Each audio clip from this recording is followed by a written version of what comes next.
I am Maria Garcia de Fleury. Monique was born in Tagaste in North Africa around the year 332.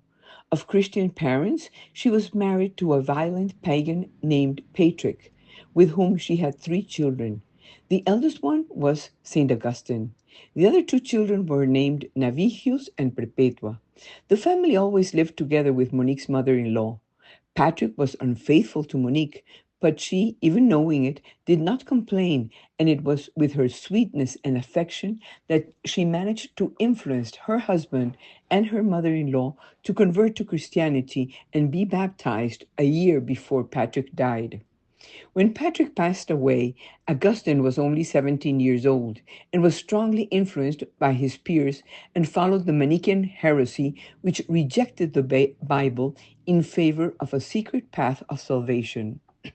Augustine had a lover with whom he had a son, whom he named Diodato.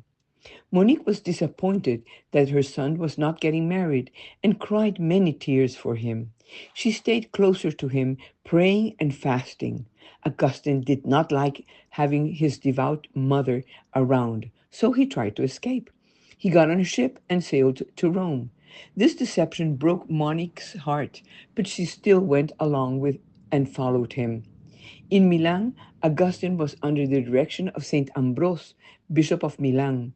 Around the same time, Saint Ambrose became Monique's spiritual director, and she became a devoted leader of a women's group as she had done earlier in her hometown of Tagaste.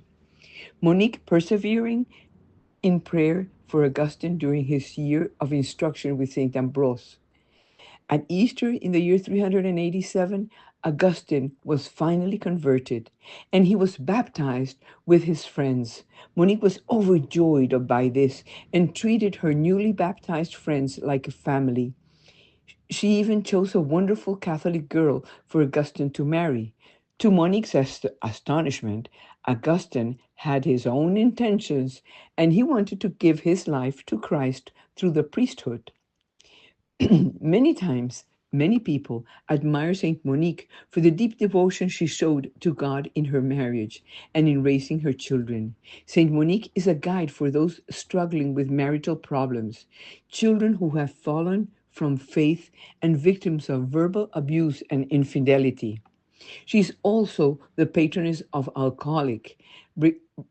Let's remember that Augustine drank and a lot, and although that, he became a great saint. And he also became a priest, founder of many monasteries, bishop of Hippo, a great theologian and one of the greatest doctors of the church. Augustine's meditations on his spiritual path are found in his book called The Confessions. Many mothers today feel the pain that Saint Monique felt when she saw her children abandon the faith. In her, we have a powerful intercessor and an example that in God's providence, the persevering prayers of a devout mother can lead her children back not only to the church, but even to great holiness. Saint Monique knew and lived the reality that with God we always win.